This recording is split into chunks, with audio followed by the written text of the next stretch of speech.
Olá, bem-vindos ao canal do Gás, ó! Pá, pá, pá, pá, pararará. Tranquilidade, pessoal? Hoje vamos verificar como se testa uma UCE, beleza? Então a gente tem uma UCE aqui de um Lorenzetti 750, beleza?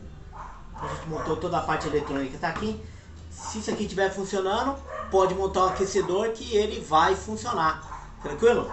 Então, a gente está com o sistema aqui. Não esqueça de conectar o nosso protetor térmico, que ele é normalmente fechado. Quando ele atinge a temperatura programada, ele se abre, rompendo aqui o fornecimento de energia onde o aquecedor não funciona mais. Tranquilo? Então, a gente vai conectar aqui o nosso protetor térmico. Ele tem aqui o sensor que faz a partida, tranquilo? Ele tem um sensor aqui que faz o fechamento por ímã, beleza? Então, como que funciona um 750 a partida dele? Nesse modelo aqui, essa válvula fica assim. Quando eu tenho a passagem de água aqui, ele empurra um ímã e ele fecha esse sensor aqui, ó, e vai dar o start no aquecedor. Esse start funciona da seguinte forma: nós temos duas bobinas aqui no aquecedor.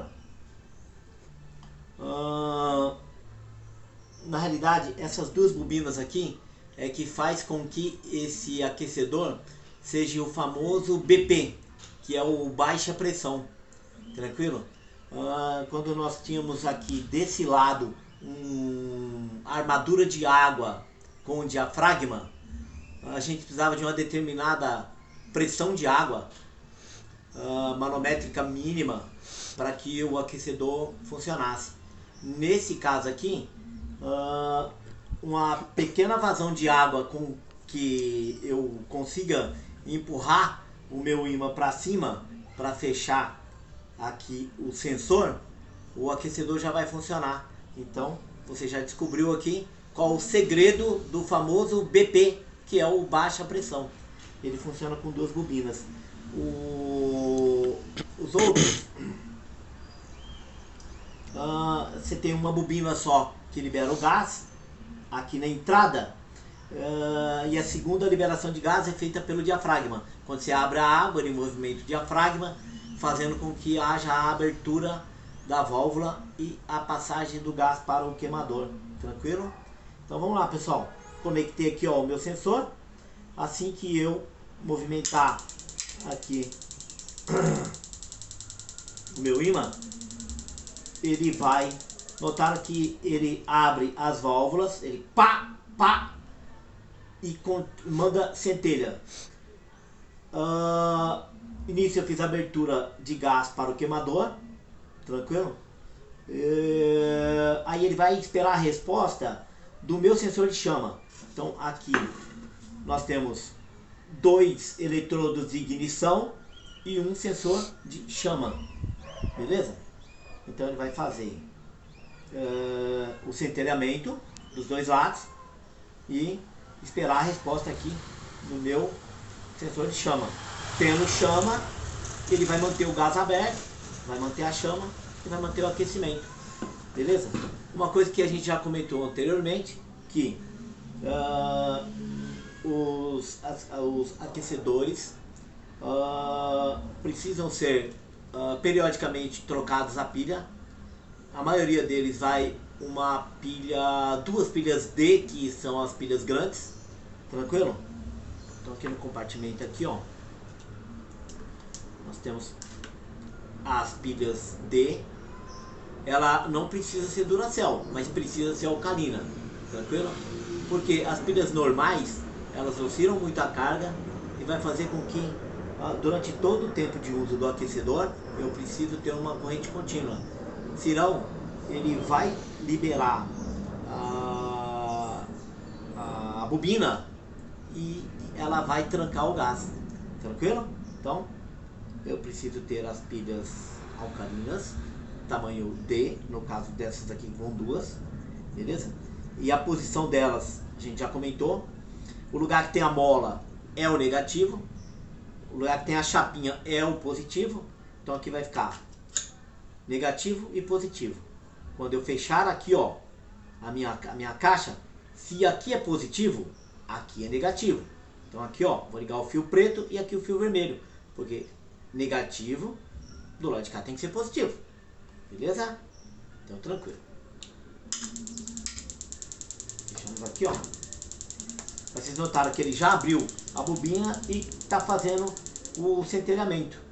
Então, neste caso, a OCE está funcionando e o aquecedor vai funcionar também.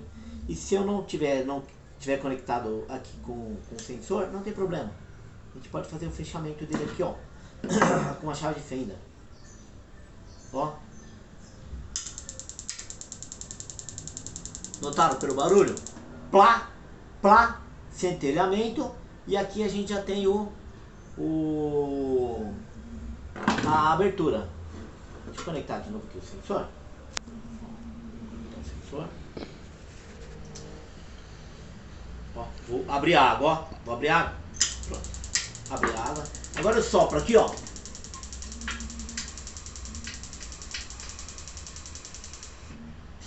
Pronto, já trancou. A bobina fechou, já trancou o gás. Então, ele liberou o gás. Você pode dar uma sopradinha aqui, ó. Vai ter a certeza de que está liberando o gás pro queimador. Então, o CE está funcionando corretamente. Tranquilo? Agora eu vou responder uma outra pergunta.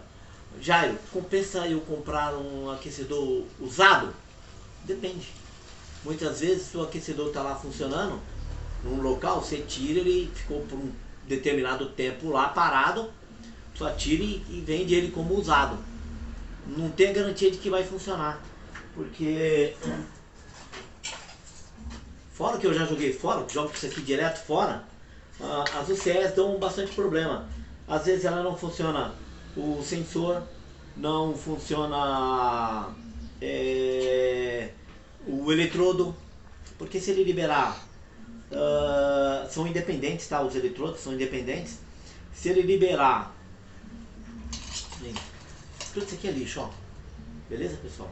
Então, só que na minha mão tem 3 aquecedores que não funcionam. Como eles são de baixo custo, não compensa você comprar um bom certo para poder fazer ele funcionar. Então, a dica que eu dou é: vai comprar um aquecedor usado, tenta comprar de uma pessoa que mexe com o aquecedor, porque você vai ter um retorno. Caso ele não funcione, só vai fazer ele funcionar de um jeito ou de outro, tranquilo? Do que você comprar. Às vezes, se for comprar de uma pessoa, tem a garantia de um funcionamento, que você vai colocar ele lá e ele vai funcionar, senão você vai acabar arrumando uma encrenca. Tem muita gente que vende um produto lá e depois não quer devolver o dinheiro, fala, não, quando eu vendia funcionava, agora não funciona, mas prometeu. E assim que funciona, beleza? Então ficou a dica aí para compra de equipamentos usados. E principalmente se ele for eletrônico, aqueles que ligam na tomada. Esses aqui são mais sensíveis ainda. Tem aquecedor aí que tem 2 placas. Tem placa de aquecedor aí que custa R$ 1.700. É a metade do valor de um aquecedor. Se pegar um Herman, Inai, aí, Yumi, né? Aí estando queimada a placa, tranquilidade. Ou às vezes você tem um aquecedor que aparentemente está novo, mas o cara já tirou ele da parede porque ele estava apurrinhando ele. Aí ele pega e vende esse aquecedor e aí foi lançado a sorte. Tranquilo? Então beleza, pessoal. Fica a dica aqui hoje então de como fazer o teste aqui na UCE. Tranquilo? Ó, esse LZ, por exemplo, 750, os 2 pretos aqui, ó, são as bobinas e o branco é o sensor, onde tem o fiozinho preto e vermelho, onde vai conectar a pilha. E aqui o fio, o mais comprido, é onde vai o protetor térmico. Tranquilidade? Então, fechou. Tá aí a dica então de como testar uma UCE. Pessoal, um abraço e até a próxima.